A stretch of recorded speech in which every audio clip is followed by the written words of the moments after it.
Welcome to Opening the Door, Opportunities for U.S. Immigration with attorney Nadine Heights.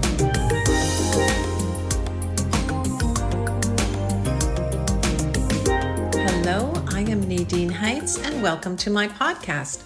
Today's episode number 9 is all about investments and whether real estate investment can help you get a visa in the United States. Now, I hear this a lot from people that do consultations with me. I'm always talking to people about how can they come to the United States. Some are from Canada, my home country. Many are from other countries all over the world. And the number one question I often get is, hey, I own a house in Florida. I happen to be in Florida. And can I use that to get an investor visa? One of the investor visas I've talked about before is the E2 investor visa. It's called the letter E and 2. And if you want to look up episode number 6, which is called Investor Visas and how to get one, you can learn a lot about how to get an E2 visa. And I'm going to talk a little bit more in detail about how real estate investment can help you get this type of a visa. But here's the thing. You can't just own one property or, maybe even 2 properties. You can't just own a very small number of units because you have to turn this property investment into a legitimate business. Now, what do I mean by that? Well, ideally, a property management business could work. So if you think of property managers, what do? They manage a number of units. Sometimes they are hired to manage an entire condo association. Usually those types of property managers manage several associations, but you could have your own kind of smaller scale property management company where maybe you are the property manager or you hire a property manager. And for that to work, you're going to need a number of units. When I say units, you're going to need a number of homes or apartments that you own. Obviously, ideally, if you could buy a whole apartment building with, let's say, at least 8 rental units in it, then that would be great because your business would be managing all those units, getting them rented out, taking care of any of the needs in those units. There could be, needs for landscaping, repairs, that kind of thing. So all that is going to result to actually creating a business. So what do you have to do to get the E2 visa if you're going to have a property management business based on real estate investment? Well, first of all, you're going to want to have the actual investments. So, and the other thing I get asked a lot about is, well, can I just flip the homes? Flipping is something you may have heard of, right? You own one home, you buy it, you renovate it, you sell it at a profit, you buy another home, you renovate it, sell it, and it goes on and on and on. But that in its own is really not going to work as well as a property management business because flipping and real estate sales are kind of speculative, right? You don't know necessarily what the market is going to be. You don't always know if it's going to go up or down. And what Immigration Services really likes to see is a solid business plan. So you want to make sure that you've got a solid business, and that's why property management could be ideal if you want to have a business based on owning real estate in the United States. So what are some of the things you're going to need? Well, You're going to need to launch the business, so you're going to have to get all the business formation documents done, and we can assist you with that and put you in touch with the right people to help you with that.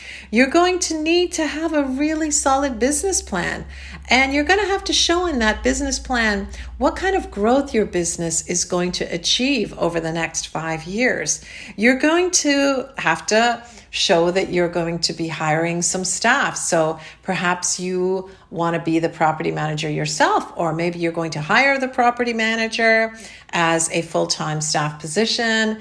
Perhaps you're going to have an administrative assistant.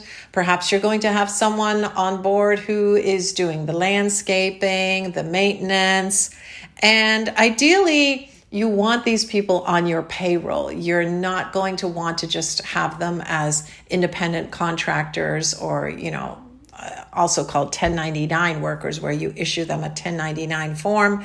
You want them on your payroll, to have them as your employees, because this is going to make for a stronger presentation for your business to get that E2 visa approved. And also something really important, you're going to need to have a real office to manage and run this business out of. While you could certainly use your home, we all have home offices, right? And many of us work from home, especially a business like this. We are all working remotely, and working from home can certainly be done.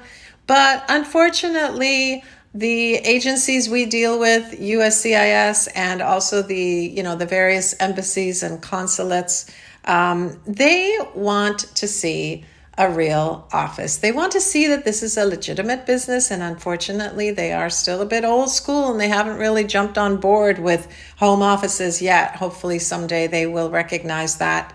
You certainly don't need a legitimate separate office to run your business, but your presentation is going to be much stronger with a real office. So you're going to have to lease an office space and make sure that it's ideal for what you are doing. So, like I said, you could have an apartment building that you purchase. Perhaps you are purchasing a number of homes in an area, or perhaps you're even wanting to rent these out through Airbnb, which could be another great business if you owned numerous properties and were to utilize Airbnb to rent them out. Some of them might be seasonal, some of them might be, more long-term, but it could really work that you might be able to actually get a U.S. visa through your real estate investment. So please be sure to reach out to me. I'm Nadine Heights. I am located in South Florida, where we are certainly, we have a lot of tourists that come here, right? Everybody wants to come to the Sunshine State and enjoy our lovely beaches. And with this type of a business plan and real estate investment, you could be able to obtain the ability to live and work in the United States, run your business here, not have to worry about limitations on coming to the United States. You can come and go. You don't have to worry about limitations such as the length of time you can stay on a visitor visa. And what's really great also, and I talk about this in episode number 6 on investor visas, is that your spouse can get a work permit. If you have an E2 visa, your spouse can get a work permit to work for anybody. And your children can go to school here without paying out-of-state tuition fees. Perhaps your children are, in high school, or they can go to public school here if you have an E2 visa. So it really is beneficial that you contact me to find out exactly how you might be able to obtain your E2 visa based on investment. And I'll talk to you again soon. Thanks for listening. Thanks for listening. For more information, go to heightsimmigrationlaw.com.